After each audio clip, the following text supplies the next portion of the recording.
रमेश शाही की पुण्यतिथि मनी। आपको बता दें कि मंगलवार को क्षेत्रीय पत्रकार एसोसिएशन के पदाधिकारियों व सदस्यों ने दिवंगत पत्रकार स्वर्गीय रमेश कुमार शाही उर्फ संजय शाही की 5वीं पुण्यतिथि ग्राम रामचक स्थित विद्यालय प्रत्यूष बिहार में मनाई, जिसकी अध्यक्षता क्षेत्रीय पत्रकार एसोसिएशन के राष्ट्रीय संरक्षक व प्रत्यूष बिहार के प्रधानाचार्य राणा प्रताप सिंह ने किया।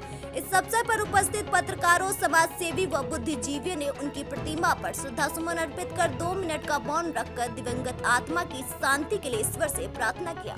उपस्थित लोगों ने स्वर्गीय रमेश कुमार शाही को संघर्ष से निर्भीक व जुझारू बताते हुए उनके व्यक्तित्व पर विस्तृत रूप से चर्चा किया। राणा प्रताप सिंह ने कहा कि स्वर्गीय रमेश कुमार शाही कलम के सच्चे सिपाही थे। स्वर्गीय शाही निर्भीक, निडर और सापेक्ष पत्रकारिता के लिए सदैव याद किए जाएंगे।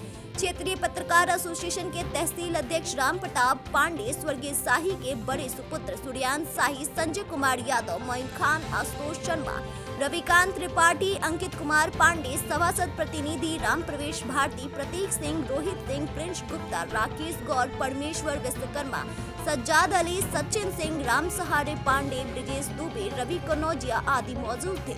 BNY न्यूज के लिए रुद्रपुर से मोइन खान की खास रिपोर्ट।